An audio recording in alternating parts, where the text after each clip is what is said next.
رمضان یہ ہے نوید رمضان، یہ ہے نوید رمضان، رب کا مہمان ہے یہ، ہم پر احسان ہے یہ، رب کا مہمان ہے یہ۔ بسم اللہ الرحمن الرحیم، نحمده ونصلی علی رسولہ الکریم، اما بعد فاعوذ باللہ من الشیطان الرجیم، بسم اللہ الرحمن الرحیم۔ اتل ما اوحی الیک من الکتاب واقم الصلاۃ ان الصلاۃ تنہی عن الفحشاء والمنکر ولذکر اللہ اکبر واللہ یعلم ما تصنعون، صدق اللہ العظیم۔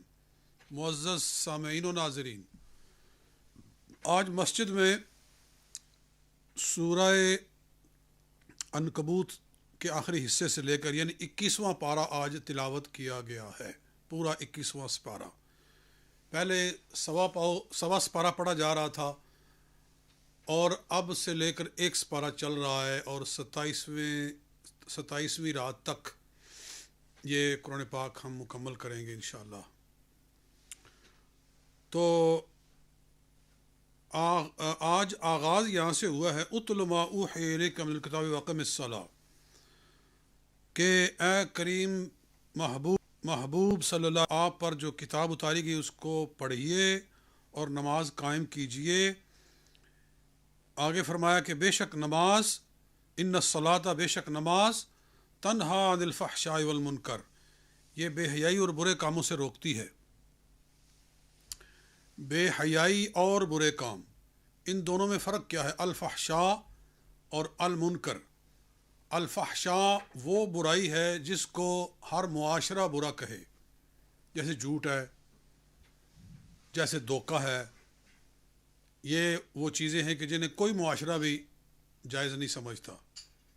اور منکر وہ برائیاں ہیں کہ جن کو شریعت نے آ کر ناجائز کہا، جیسے نماز نہ پڑھنا، عورتوں کا حجاب نہ کرنا۔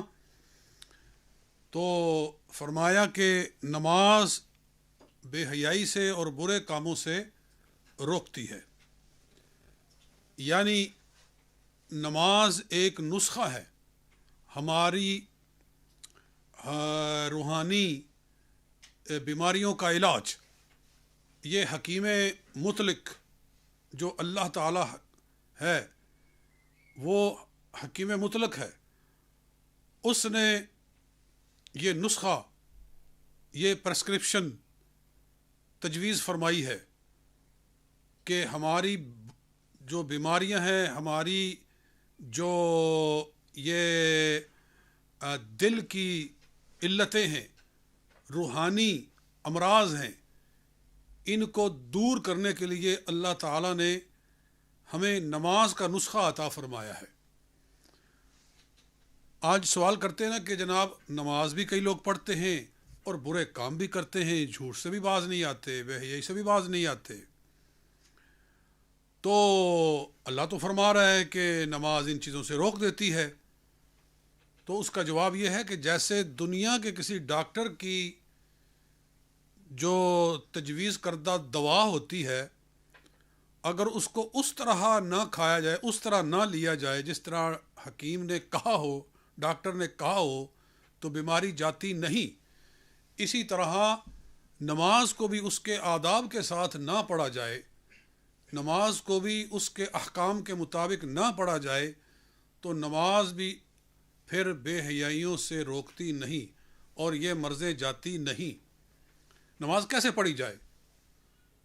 تو اللہ تعالیٰ فرماتا ہے قرآن پاک میں کہ مومنون کامیاب ہو گئے۔ کون؟ الذین ہم فی صلاتہم خاشعون، وہ جو کہ نماز میں خشوع و خضوع رکھتے ہیں، نماز کو توجہ سے، انہماک سے، حضور قلب سے، اللہ کے خوف کے ساتھ پڑھنا، کہ ایسے سمجھنا کہ جیسے حضور جیسے صلی اللہ علیہ وسلم ارشاد فرماتے ہیں کہ الاحسان ان تعبد اللہ کانک تراہ فان لم تکن تراہ فانہ یراک، کہ عبادت ایسے کرو جیسے اللہ کو دیکھ رہے ہو، اور اگر تم نہیں دیکھ سکتے تو یہ سمجھو کہ اللہ دیکھ رہا ہے تمہیں۔ اس کیفیت اور اس جذب کے اور اس رنگ کے ساتھ اگر نماز پڑھی جائے تو پھر نماز کیوں نہ روکے؟ پھر نماز روکتی ہے۔ ہماری بے خیالی کی نمازیں، ہماری بے توجہی کی نمازیں، ہماری غفلت کی نمازیں، یہ تو ایک رسم ہے، رہ گئی رسم اذاں، روح بلالی نہ رہی. تو یہ ایک رسم ہے، بس ہم پوری کرتے ہیں. ٹھیک ہے، یہ فرض ہے، اس کو ادا کرنا ہے، دل حاضر ہو نہ ہو. یعنی یہاں سے کوئی یہ نہ مطلب لے کہ جب دل حاضر نہیں تو پھر پڑھنے کا فائدہ کیا ہے. بھائی نماز فرض ہے، اس کے بغیر گزارا نہیں ہے، معافی نہیں ہے. دل حاضر ہوتا ہے پھر بھی پڑھو، دل نہیں حاضر ہوتا ہے پھر بھی پڑھو. اللہ تعالیٰ کو بندے کی یہ ادا بھی پسند ہے کہ اس نے وضو کیا ہے، اس نے اپنا کاروبار چھوڑا ہے، اس نے اپنی دنیا کو بریک لگائی ہے. عین جب کہ وہ اپنی دکان پہ بیٹھا ہوا تھا تو نماز کے لیے اٹھ کھڑا ہوا. یہ اللہ کو ادا پسند ہے کہ بندے نے اپنی دنیا میں مجھ کو یاد رکھا ہے. تو نماز فائدے سے خالی نہیں ہے، لیکن جو نماز کی حقیقی روح ہے، اس کی جو حقیقی لذت ہے، اس کو بھی حاصل کرنے کے لیے بندے کو کوشش کرنی چاہیے اور توجہ کرے تو انشاءاللہ یہ کیفیات بھی پیدا ہوتی ہیں. بہرحال یہ چیز یہاں بیان فرمائی گئی ہے. اور اس طرح نماز کے اندر نماز کے آداب پورے نہیں ہوتے. وضو ہم صحیح طریقے سے نہیں کرتے، ہم تلاوت صحیح نہیں کرتے، تلفظ ہمارے دیکھو کیسے عجیب و غریب ہوتے ہیں. تو پھر جب یہ چیزیں نہیں ہوگی تو پھر نماز میں وہ روح نہیں پیدا ہوگی. اور یہ بھی ارشاد فرمایا گیا، سورہ روم شروع ہوئی آگے، فرمایا الف لام میم غلبت الروم، کہ رومیوں کو شکست ہو گئی. روم یہ لفظ بڑی عجیب یہ ایک چیز ہے کہ رومی کہتے ہیں کہ روم کا آدمی، آخر میں یا لگی ہوتی ہے نسبت کی، اس کو اتار دو تو جمع بن جاتی ہے، واحد سے جمع بن جاتا ہے، یا اتارنا جمع بنا دیتا ہے. رومی یہ ایک آدمی رومی، اور جب روم تو یہ ساری رومی قوم ہو گئی. جیسے یہودی ایک یہودی، اور جب کہہ دیا جائے یہود یا اتار دو تو وہ جمع ہو گئی. تو اسی طرح سے عربی ایک آدمی عربی، اور جب یا اتار دی تو عرب، یہ پوری قوم مراد ہو گئی. تو اسی طرح فرمایا غلبت الروم، کہ اہل روم کو شکست ہو گئی، وہ مغلوب ہو گئے. فی ادن الارض، قریب کی زمین میں، مراد یہ ہے کہ فلسطین میں. وہم من بعد غلبہم سیغلبون، اور وہ اپنی مغلوبیت کے بعد غالب آ جائیں گے. فی بضع سنین، چند برسوں میں، چند سالوں میں. یہ اللہ تعالیٰ نے پیش گوئی فرمائی. یہ واقعہ ہے ہجرت سے پہلے کا، جب حضور صلی اللہ علیہ وسلم اور مہاجرین جب مکہ میں ہوتے تھے تو اس وقت کی دو سپر پاوروں کی آپس میں ٹکر ہوئی، رومن امپائر اور پرشین امپائر، یعنی ایرانی حکومت اور رومی حکومت. تو اس میں مسلمان دعا کرتے تھے کہ رومی جیتے، کیونکہ وہ اہل کتاب ہیں، وہ اللہ کو مانتے ہیں اور وہ جنت دوزخ کو مانتے ہیں. اور جو بت پرست تھے وہ کہتے تھے کہ ایرانی کامیاب ہوں، کہ جیسے یہ بت پرست ہیں وہ آتش پرست ہیں، تو ان کے عقیدے ادھر جڑتے تھے. تو ہوا کیا کہ ایرانی کامیاب ہو گئے، مسلمانوں کو بڑی اس سے تکلیف ہوئی. تو اللہ تعالیٰ نے ان کی پریشانی کو دور کرنے کے لیے ان آیات کو نازل فرمایا اور فرمایا کہ پریشان نہ ہو، ان قریب چند برسوں کے اندر رومیوں کو پھر غلبہ ہوگا. تو پھر وہ اللہ تعالیٰ نے وہ غلبہ عطا فرمایا. اور روایات میں ہے کہ بدر میں جب حضور صلی اللہ علیہ وسلم جلوہ فروز تھے تو دن کو بدر میں مسلمانوں کو کامیابی ملی، اور شام کو یہ اطلاع آ گئی کہ اللہ نے اپنے وعدے کو پورا کرتے ہوئے رومیوں کو غلبہ دے دیا ہے. تو حضور صلی اللہ علیہ وسلم فرماتے تھے کہ آج میں بتا نہیں سکتا کہ میں کس چیز پہ زیادہ خوش ہوں، فتح بدر پہ یا اللہ کی اس پیشگوئی کے پورا ہونے پہ. یعنی یہ بھی اتنی بڑی خبر تھی حضور صلی اللہ علیہ وسلم کے لیے خوشی کی کہ جیسے بدر میں آپ کو کامیابی ملی ہے. تو یہ چیز یہاں بیان فرمائی گئی ہے، اور اس سے قرآن کا کلام اللہ ہونا ثابت ہوتا ہے، اس سے کہ قرآن کتاب اللہ ہے. یعنی حضور صلی اللہ علیہ وآلہ وسلم نہیں بول رہے، رب بول رہا ہے. تو قرآن خود اپنے اندر اپنی صداقت کی گواہیاں لیے ہوئے ہیں، ان میں سے ایک یہ بھی ہے. اور ایک میں اور بات کر دوں، اسی سورہ روم میں فرمایا آیت نمبر 21 میں، وَمِنْ آیَاتِهِ أَنْ خَلَقَ لَكُم مِّنْ أَنفُسِكُمْ أَزْوَاجًا، اللہ کی نشانیوں میں سے یہ بھی ہے کہ اللہ نے تمہارے میں سے، یعنی تمہاری جنس میں سے تمہاری بیویاں بنائی ہیں. یعنی جیسے تم انسان ہو تو وہ بھی انسان ہیں، وہ بھی آدم علیہ السلام کی اولاد ہیں. اللہ نے تمہاری جنس میں سے تمہاری بیویاں بنائی ہیں، لِتَسْكُنُوا إِلَيْهَا، تاکہ تم ان سے سکون حاصل کرو، ان سے سکون حاصل کرو. تو یہ بیوی کا وہ کردار بیان کیا گیا کہ بیوی وہ ہوتی ہے جو شوہر کے لیے باعث سکون ہو.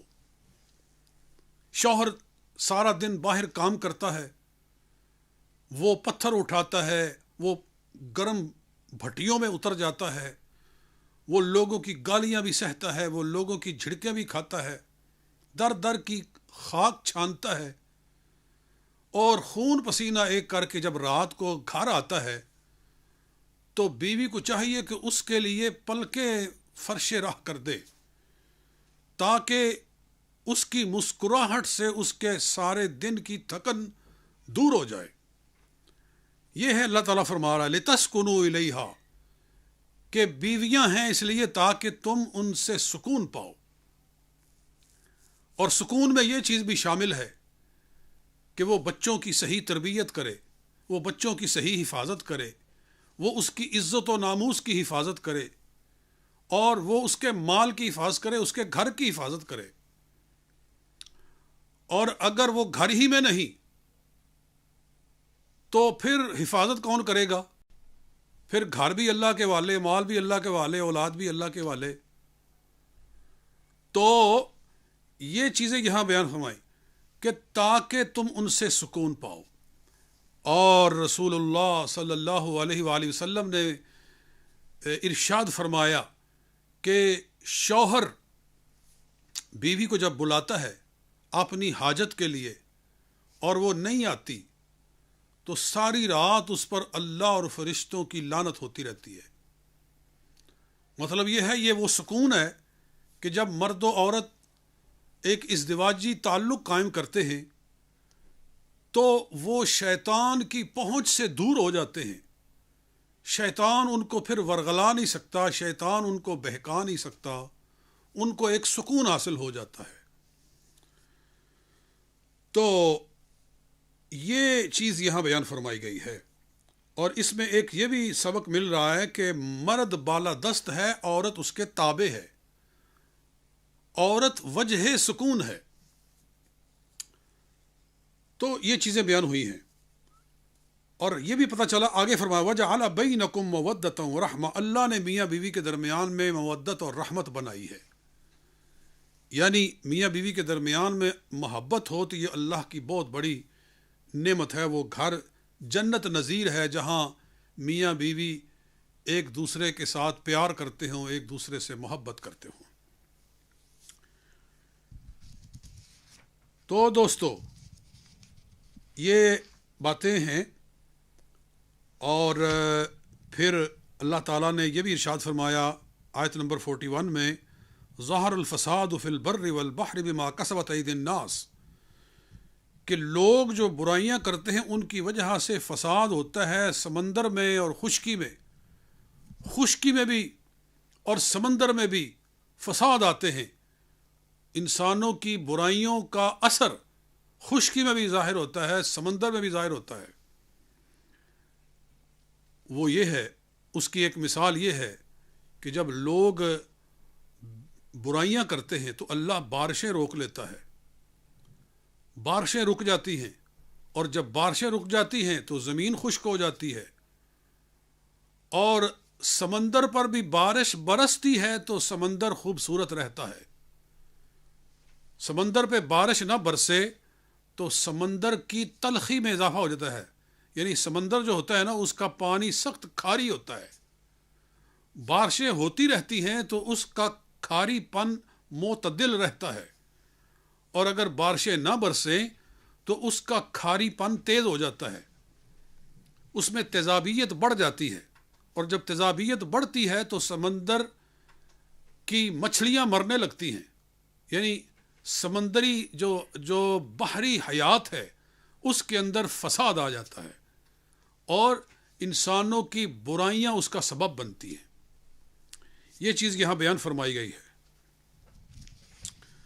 تو اللہ تعالیٰ بندوں کو ڈرا رہا ہے کہ کیوں دنیا کے امن کو فساد میں بدلتے ہو۔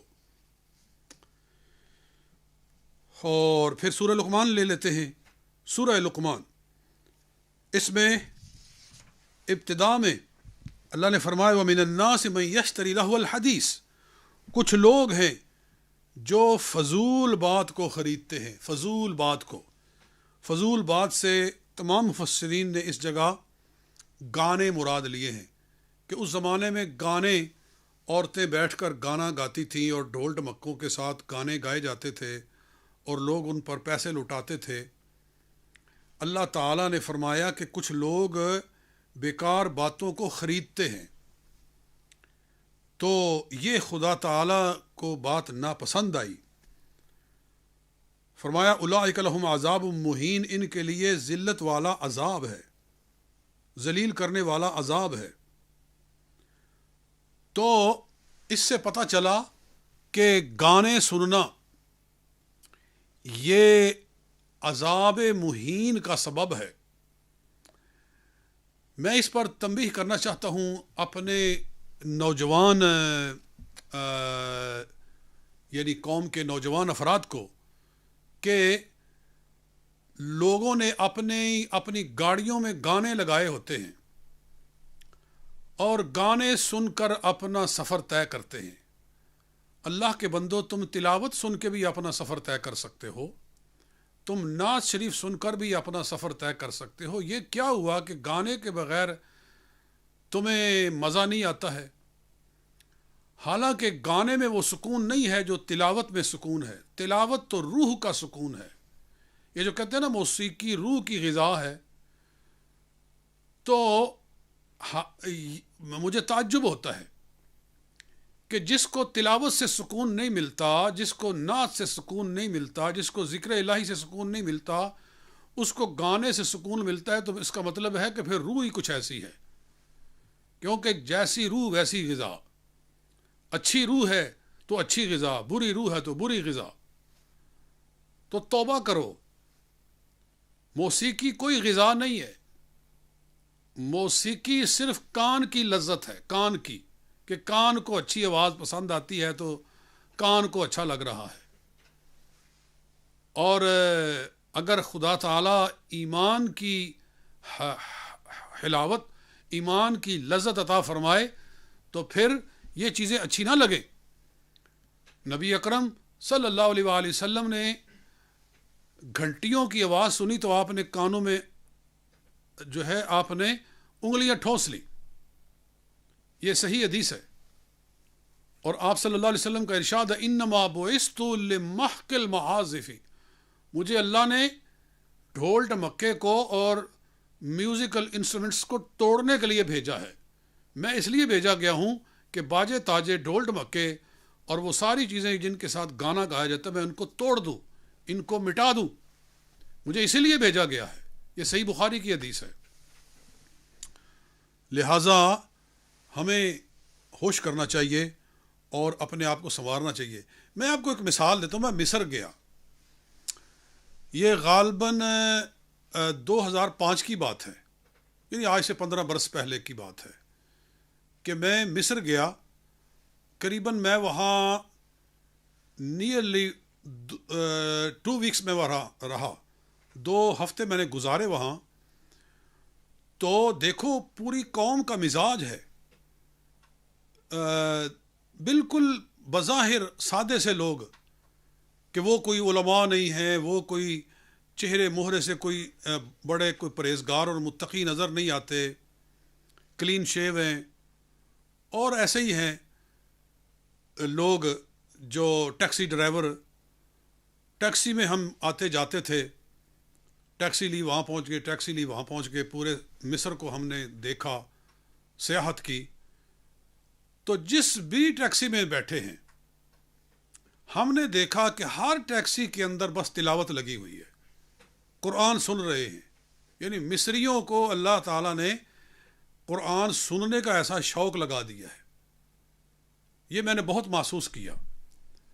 تو میں نے کہا یہ ایک اپنے ذہن کو بدلنے کی بات ہے۔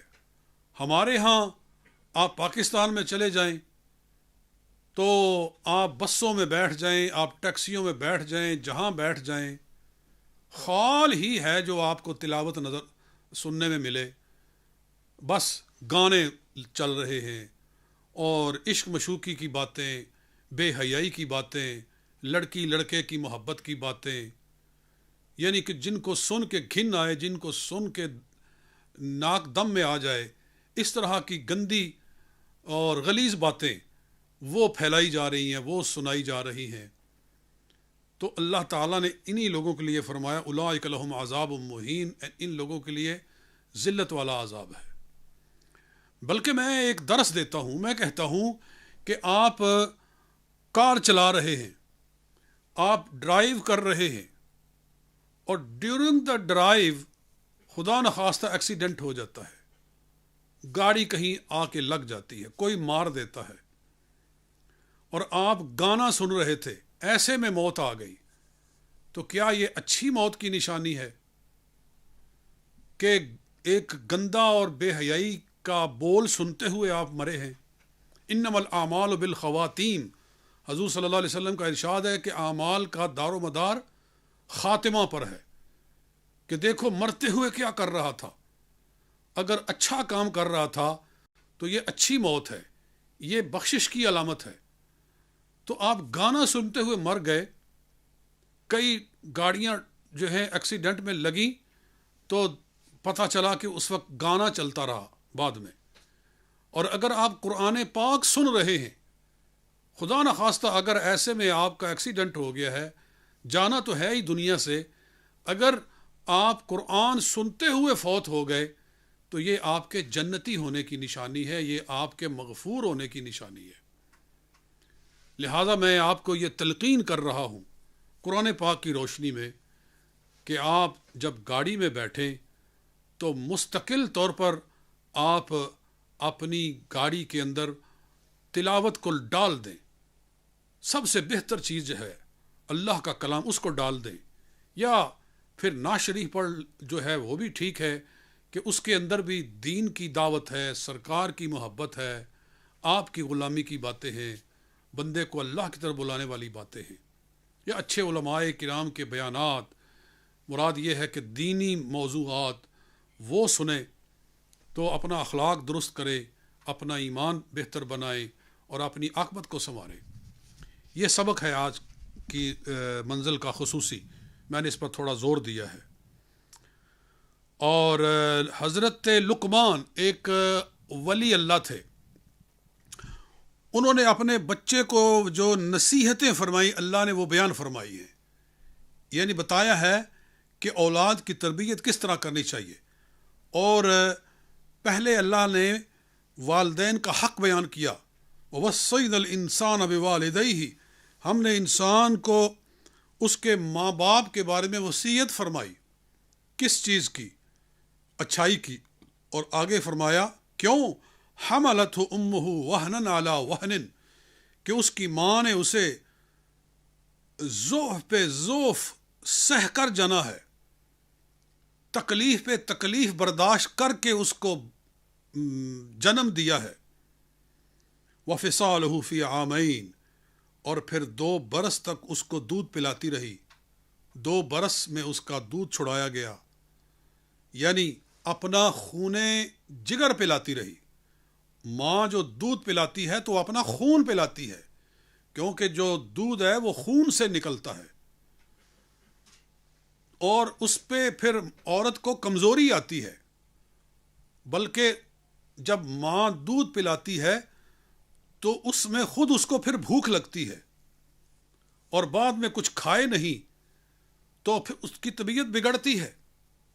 اور اسی لیے یہ رمضان شریف کا مہینہ جا رہا ہے، شریعت نے دودھ پلانے والی عورت کو روزہ چھوڑنے کی اجازت دی ہے کہ وہ اپنی اور اپنے بچے کی صحت کے لیے اگر روزہ نہ رکھے تو اس کو روزہ چھوڑنے کی اجازت ہے، اور وہ بعد میں روزہ اپنا قضا کر سکتی ہے.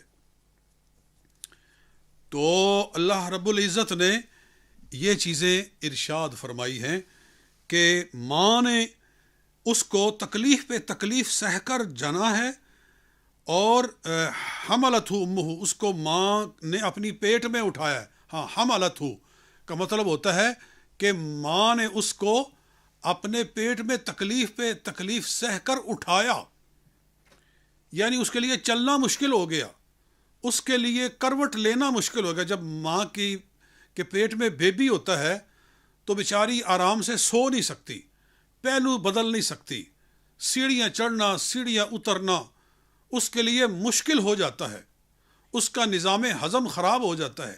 نہ جانے کیا کیا تکلیفیں برداشت کر کے وہ بچے کو اپنے پیٹ میں پالتی ہے. پھر جب اس کو جنم دیتی ہے تو کیا تکلیفیں اٹھاتی ہے، کیا درد کی ٹیسیں وہ سہتی ہے.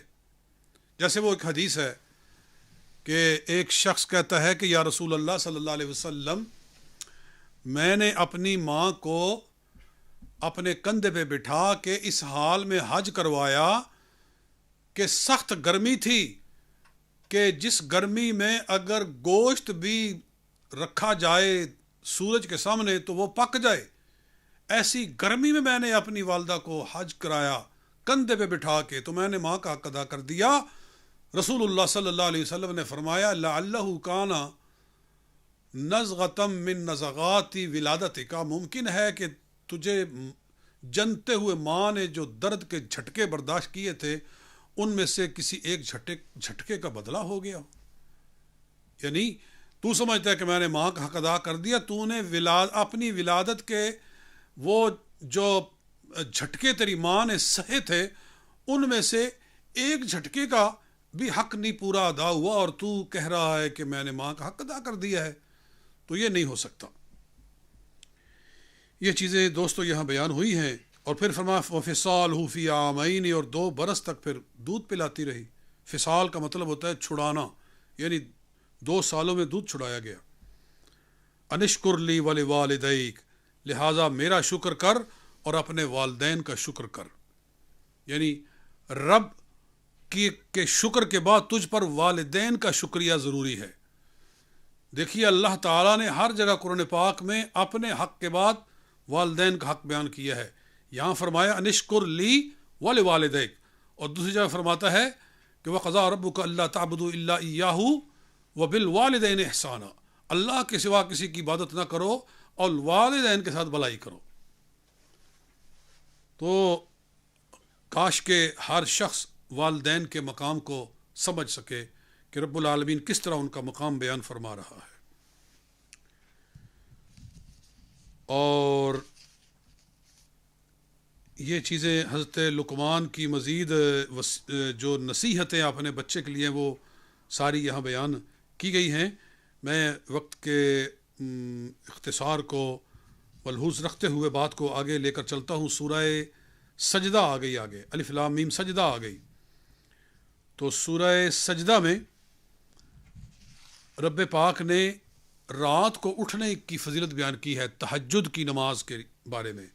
فرمایا تتجافا جنوبہم عن المضاجع، میرے جو مقبول بندے ہیں جو میری محبت رکھتے ہیں دلوں کے اندر، ان کے پہلو ان کے بستروں سے جدا ہو جاتے ہیں. میٹھی نیند سو رہے ہوتے ہیں، ساری دنیا اس وقت خواب خرگوش کے مزے لے رہی ہوتی ہے، اور ایسے میں وہ اپنی نیند سے اٹھ جاتے ہیں. تو میرے لیے نیند کو قربان کرتے ہیں. یدعون ربہم خوفا و طمعا، اور پھر خوف اور طمع کے ساتھ مجھے پکارتے ہیں، یعنی اپنے گناہوں کا خوف اور بخشش کی امید لے کر وہ مجھے پکارتے ہیں اس تنہائی کے اندر کہ جب ان کو کوئی دیکھ نہیں رہا ہوتا، گھر والے سارے سو رہے ہوتے ہیں. ایسے میں وہ گھر کے ایک کونے میں نہایت خاموشی کے ساتھ سجدہ ریز ہو کر اپنے رب کو یاد کرتے ہیں. تو ان کی یہ کیفیت اللہ کو ایسی پسند ہے کہ اس کا قرآن میں ذکر فرمایا جا رہا ہے. اور یاد رکھنا چاہیے کہ 5 نمازیں تو فرض ہیں، وہ تو نہیں پڑھیں گے تو سزا ملے گی، لیکن قرب الہی جو ہے وہ تہجد سے ملتا ہے. پچھلی راتی رحمت رب دی کرے بلند آوازہ، تے بخشش منگن والیاں کارن کھلا ہے دروازہ. رات پوے تے بے دردانو نیند پیاری آوے، تے درد مندانو یاد خدا دی ستیاں آن جگاوے. تو یہ اللہ کے بندے ہوتے ہیں جو راتوں کو اٹھ کے اپنے رب کو یاد کرتے ہیں. قلیلا من اللیل ما یہجعون وبالاسحار ہم یستغفرون. تو یہ چیز یہاں بیان کی گئی ہے. اللہ تعالیٰ شوق عطا فرمائے. میں برطانیہ کے لوگوں سے کہتا ہوں کہ آج کل تو چھوٹی راتیں ہیں، لیکن پھر لمبی راتیں آ جائیں گی. یعنی جب سمجھ لیں آپ اگست ستمبر آ جائے گا تو پھر رات لمبی ہونا شروع ہو جائے گی، اور پھر جا کر دسمبر اور جنوری اور فروری کی جو راتیں ہیں وہ تو ختم ہونے کا نام نہیں لیتی. یعنی دن سارا 8 گھنٹے کا رہ جاتا ہے اور باقی ساری رات ہی رات ہوتی ہے. تو آپ رات کو جلد سو جائیں، آپ رات کو سو جائیں. 11 بجے بھی اگر آپ سو جائیں جی تو کیا ہے کہ صبح آپ 5 بجے آرام سے اٹھ سکتے ہیں، اور پھر تہجد کا ٹائم ہوتا ہے. تو کیوں نہ لمبی رات کا فائدہ اٹھایا جائے اور پھر اپنے رب کو یاد کیا جائے، تہجد ادا کی جائے. تو یہ چیز یہاں بیان کی گئی ہے. اور پھر سورہ احزاب ہے آخر میں. سورہ احزاب میں غزوہ خندق بیان کیا گیا ہے. یا ایھا الذین آمنوا اذکروا نعمت اللہ علیکم، مومنو اللہ کی نعمت کو یاد کرو کہ اس جاءتکم جنود، تم پر بڑے بڑے لشکر آ گئے اکٹھے ہو کر. فارسلنا علیہم ریحا، ہم نے ان پر تیز ہوا چلائی.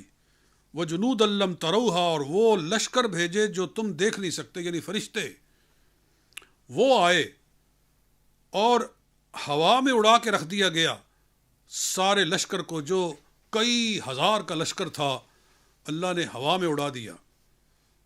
تو یہ نعمت بیان کی گئی ہے اور ہمیں بتایا گیا ہے کہ اگر ہم بھی جہاد کے لیے نکلے تو ہمارے بھی حق میں ہوائیں چل سکتی ہیں اور کفار کو ہوا میں اڑایا جا سکتا ہے، بشرطے کہ ہمارے اندر بھی وہ جذبہ آ جائے جو صدیق و فاروق و عثمان و علی کے دلوں میں تھا، اصحاب رسول صلی اللہ علیہ وسلم کے دلوں میں تھا. اگر وہ ہمارے دلوں میں بھی آ جائے تو آج بھی غلبہ مل سکتا ہے. آج بھی ہو جو براہیم کا ایماں پیدا، آگ کر سکتی ہے انداز گلستہ پیدا. تو اللہ تعالیٰ سمجھنے عمل کرنے کی توفیق مرحمت فرمائے. وما علینا الا البلاغ. یہ ہے نوید رمضان، یہ ہے نوید رمضان، نوید رمضان، یہ ہے نوید رمضان، یہ ہے نوید رمضان. رب کا مہمان ہے یہ، ہم پر احسان ہے یہ. رب کا مہمان ہے یہ، ہم پر احسان ہے یہ. کر لو عبادت تم، رب کا ہے فرمان. یہ ہے نوید رمضان، یہ ہے نوید رمضان، نوید رمضان، یہ ہے نوید رمضان.